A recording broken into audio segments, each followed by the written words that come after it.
20,000 15,000 ఎవరికి for use అయితే అది కూడా ఏర్పడుతుంది. ఎవరికి ఫర్ యూజ్ అయితే అది కూడా ఏర్పడుతుంది. నాకు అర్థమైంది. ఇప్పుడు ఎల్లమ్మ వాళ్ళు ఉంటారు కదా భక్తులు ఉంటారు, అంటే వాళ్ళకు కావాలని ఆర్డర్ ఇస్తారు అన్నట్టు. ఆర్డర్ ఇస్తే మనకు ఇంట్లో పెట్టుకోవాలంటే solid piece back and front విగ్రహాలు పెట్టుకోవాలంటే నిత్యం దీపం నైవేద్యాలు ఉండాలి. ప్లస్ మళ్ళీ అన్ని రకాల పాఠశాలలు కాబట్టి అందరూ ఏం చేస్తారంటే మ్యాక్సిమం ఇంతవరకే పెట్టుకుంటారు. నాన్ వెజ్ తినే వాళ్ళు ఉంటారు కదా, నాన్ వెజ్ తినే ఏం కాదు, లింగం ఉండాలి, అభిమానం ఉండాలి, ఇంతవరకే పెట్టుకుంటారు. అభిమానంతో ఇది షీటే కదా, పూజ చేసుకుంటారు రెగ్యులర్గా.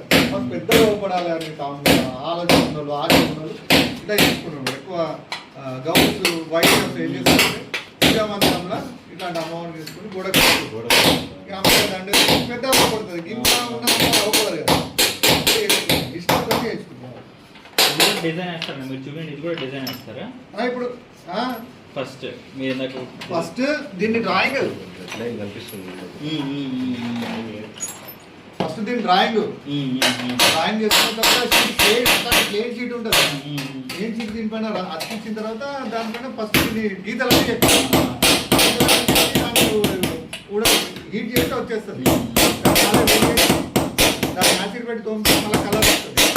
అప్పుడు ఇట్లాంటి ఎంబోజింగ్ చేసుకుంటాం. ఎంబోజింగ్ చేయడం లేట్ అవుతుంది. కొంచెం ఏ వంకమైనా కూడా మంచిగా రాదు. అది చిన్న ఏ వంకమైనా కూడా కావన్నట్టు చూసుకుంటే అట్లే అవుతుంది. మళ్ళా దీంట్లో కూడా ఇట్లాంటి లక్కనే దోసి దాన్ని మళ్ళీ ఇట్లాంటి చీట పైన అంటించి అప్పుడు సన్న మొదలు పెట్టుకొని ఇప్పుడు చేసుకుంటే పగిలిపోయింది. మళ్ళీ ఇప్పుడు దీన్ని లక్క వచ్చి కొట్టి చేయాలంటే ఇంకా పగిలిపోతుంది. ఇప్పుడు చిన్న ఉన్నప్పుడే సాలరింగ్ చేయాలి. సాలరింగ్ చేస్తే గ్రిప్ వస్తుంది. గ్రిప్ వచ్చినట్లయితే మళ్ళీ సెట్టింగ్ చేసుకొని మళ్ళీ కవర్ చేసుకొని అప్పుడు ఫినిషింగ్ చేసుకుంటే ఆప్షన్ ఉంది. ఇది ఉల్టా అందించిన తర్వాత డిజైన్ వస్తాయి. ఓల్కోడయా? అవునవునవును. గట్టి కొడితే మొత్తం సేమ్ అవుట్ అయిపోతుంది. కాకపోతే చిన్న పడ్డప్పుడు సాలరింగ్ చేస్తున్నాం మళ్ళీ ఇంకేయాలి కొట్టాలన్నా కూడా అది పవర్ చేయాలన్నమాట. టోటల్గా చూసుకుంటా చేసేయాలి. సన్న డిజైన్లు ఈ పూల దండలు సన్న డిజైన్ కావాలంటే మళ్ళీ ఆ లక్క పైన అంటియాలి. లక్క పైన అంటించి సన్న మొదలు అదొక 3-4 రోజులు 4 రోజులు అదొక ప్రాసెస్.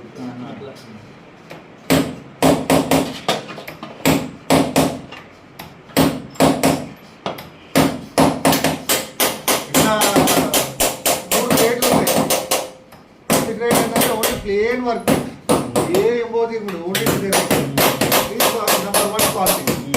ఇది ఏంటంటే అది చూసి అది ప్లేన్ కూడా చూసిరా, అది సెకండ్ గ్రేడ్. అది ఇంకోటి ఉంటుంది అట్లా కూడా ఒకటి ఓన్లీ గీజలో ఒకటి, అది థర్డ్ గ్రేడ్.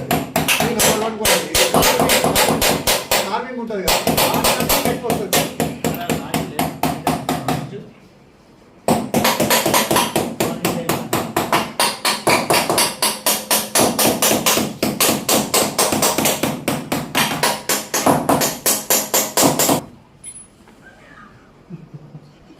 నందండి శివుడి ముందు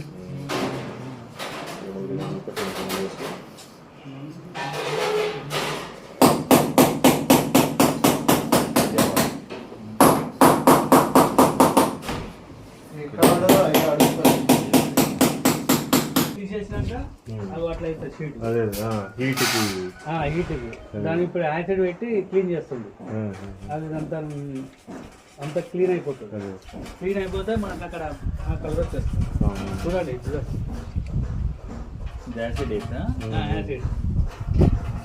పెట్టి క్లీన్ చేస్తే ఇప్పుడు ఆ లక్క మీద కొడుతుంది కదా, ఆ కంప్లీట్ వర్క్ అయిపోయాక దాన్ని తీసేసినాక అంత నల్ల ఉంటుంది కదా, హీట్ చేసినాక ఇంకా పౌడర్ లెక్క దీన్ని పట్టుకుంటుంది. యాసిడ్ పెట్టి క్లీన్ చేస్తున్నాను. ఒక 10 మకరతో ఉంటుంది దేవుడికి సంబంధించి పైన. అవి చెప్పారు వాళ్ళు, పోయి తీసుకొని వచ్చాం. సైజులు తీసుకొని వస్తే వాళ్ళు మళ్ళీ వచ్చి వాళ్ళు కంప్లీట్ రెడీ చేసిన తర్వాత వచ్చి ఖచ్చితంగా సైజు పోవాలంటే పోవాల్సింది. సైజు లేకపోతే వాళ్ళకి ఏం తెలియదు కదా. ఇది పూర్తిగా రెడీ అయిపోయింది అన్నాక, ఇది పూర్తిగా వర్క్ అయిపోయింది. ఇంకా కావాలి ఫస్ట్ లేయర్ కొట్టాలి ఇప్పుడు. ఆయన కొడుతున్నాడు మళ్ళీ ప్రతిదీ అలా ఇప్పుడు నేను అమ్మవారి విగ్రహం వేస్తున్నాను అవునవునవును ఆ టైప్లో వస్తాను ఓకే మొత్తం హ్యాండ్ చేతుల వరకే చేయ వరకు చాలు ఇక మూలల్లో ఇచ్చినావా అలా రకరకాల మూలలు ఉంటాయి ఇక్కడ ఏది వాడానో అది యూజ్ చేస్తాం అన్నట్టు ఏమొచ్చింది కూడా ఎందుకంటే స్కూల్లో పిల్లలకి అసలు మన దగ్గర ఏమేమి నడుస్తుంది ఆర్ట్ వర్క్స్ ఏమున్నాయి దాని ఫౌండేషన్ ఎట్లా ప్రాసెస్ ఎట్లా వాళ్ళకి తెలియదు కదా. ఒకసారి మీరు చూస్తే ఐడియానే వస్తుంది.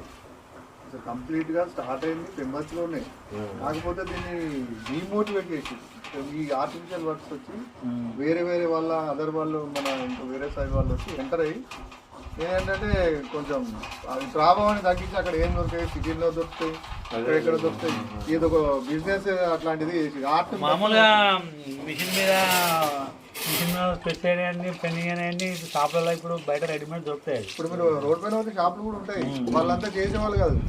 ఇదేమో మాది వర్క్ అన్నట్టు హ్యాండ్ ఇప్పుడు వాళ్ళ షాప్ లో పెట్టుకుని కమిషన్ పెట్టి అమ్ముకునే వాళ్ళు వాళ్ళంతా. షాప్ వాళ్ళు చేసి అమ్మారు తెప్పించి వాళ్ళు చేసి కమిషన్ ఏమనుకున్నామంటే మామూలుగా ఇంటికాడనో ఇక్కడ వర్క్ షాప్ చేసి అక్కడ 100 రూపాయలు ఐటమ్ ఉంటే 150 రూపాయలు చెప్పుకుంటారు. వాళ్ళు కమిషన్ పర్సెంట్ బిజినెస్ చేస్తారు. ఇప్పుడు ఒక హైదరాబాద్ పోతారు, ఒక 500 ఉంది అనుకో, ఉదాహరణ ఇక్కడ 1000 కమ్ముతారు, అట్లా అట్లా వచ్చేస్తారు. మన ఏం పండు